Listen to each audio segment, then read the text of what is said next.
anything else. Yeah, I've heard you mention something about the church finances on more than one occasion. This seems to be a bee in your bonnet. It is, yeah. I've just listening to, was it Lyn Robbins? Is that his name? Is that the Baptist preacher who uses the Book of Mormon?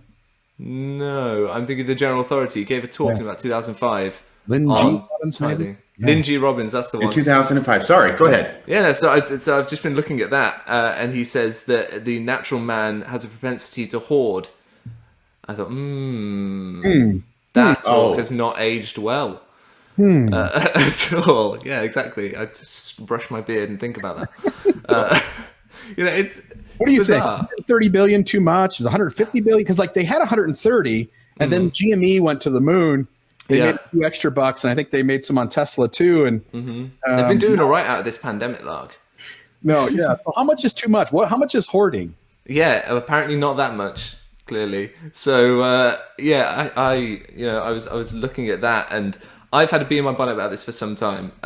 I did some reading through the Wall Street Journal articles that were released around the time that the Enzyme Peak Fund, for those that don't know, that came out November 2019-ish. That was exposed. A whistleblower said, right, the church has got all this money. You need to know about it. IRS, can you look into this? Because I don't think hoarding money counts as part of, the things required to keep a tax exempt status. So that kind of conversation was being had, and the church released a few videos which I've examined, where you've got the presiding bishopric basically sitting down and making weak excuse after weak excuse for having all this money, because they say, oh, we need it for missionary work. Well, members pay for their own missionary work. The only thing the church pays for is to fly them there and back. They said, oh, well, we've done loads of charity work, a couple of billion over the last 35 years. And you stop and you think, well, actually, that's all done through Odious Philanthropies, which is a separate legal entity. And so that's not tithing money either. And so you break all these arguments down and you think, well, where is this money actually going? But then what's really interesting is they make a statement about how much interest they make. And that amount of interest would be enough to cover the operating budget of the church and still have $1 billion left over. So you think, well, hang on then. If we had Joseph F. Smith saying in the early 1900s that there will come a time when we don't need to pay tithing anymore, have we reached that time? And so I started a petition saying that I reckon we might have done. And so I've been spreading that around, saying, well, we're not telling members to stop paying tithing, but what if we told them to pay it to local and international charities instead? What if members paid their tithing to charity? You'd do $7 billion of good in 1 year versus the $2 billion that the church managed to do in the past 35. And I think that's a no-brainer to me. Right. But so that petition is live. Feel free to post a link to it wherever you want. But it's change.org/LDS tithing. And yeah, find it there. And it just go for it. Yeah. Two things, which is the Perpetual Education Fund, which the church came out with, whatever it was, 2 decades ago. Yeah. And the way that thing works is all these members are donating, thinking their money is used for education. In reality, they take the interest, loan it out, and then the people who use it pay it back with interest, and then that interest is then used again. The actual fund continues to grow in this stockpile that's not used for anything educational. And they're doing that here in the UK with our humanitarian aid fund. That's grown to about £5 million or so. That's just sat doing nothing during COVID.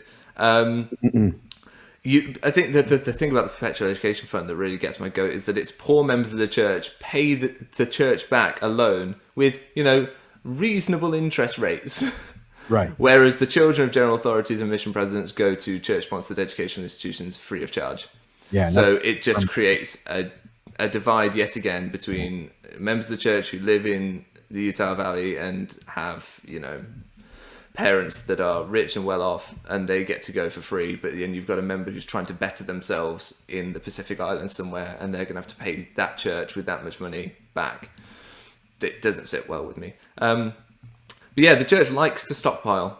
And I thought that if I start this petition, and I have a few ideas as to how I'm going to get it high up the chain, but if I start this petition, it'll force the church to at least address the issue more fully than just saying, oh no, it's fine. I believe the statement from the First Presidency was that we have not broken any IRS rules, which is okay. Maybe they believe they haven't, but that's not addressing the concern that most people have. That's just saying, well, we haven't done anything illegal.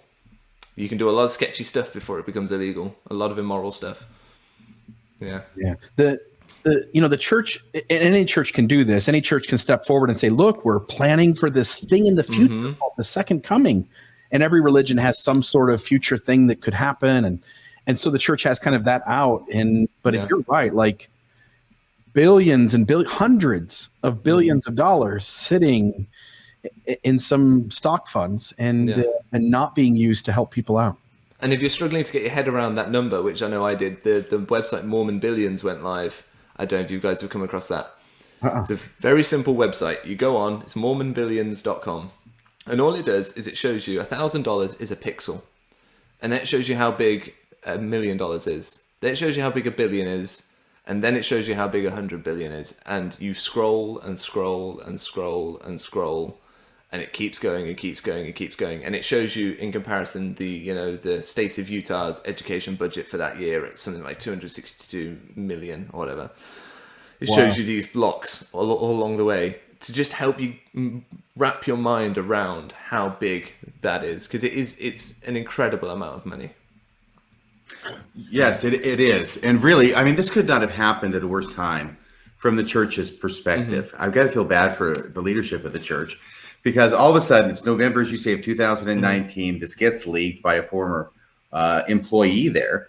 And, oh, my gosh. And the first thing you don't hear from the church is any kind of denial about having that much money. And then they end up tacitly admitting it. And then they say it's for a rainy day. That's what this is for. So this is November and December of 2019. It's got to be the worst timing in history because what's right around the corner is a huge pandemic, which the prophet prepared us for. By having, what was that, home-centered and church-supported study for the third hour? Yeah. So we knew it was coming, but here comes the pandemic, and as far as I know, the 100 billion has not gone anywhere. It's still safely stowed in there. Oh yeah, absolutely. And the crazy thing is that in the article where they talk to, what is his name? Roger something, the head of the Ensign Peak Fund, the guy that kind of oversees it. They're chatting to him. And he said it was for a rainy day, and then he cites kind of 2008 as a rainy day. But then it's admitted in the article that in 2008 the church just contracted the budget. They didn't dip into their funds.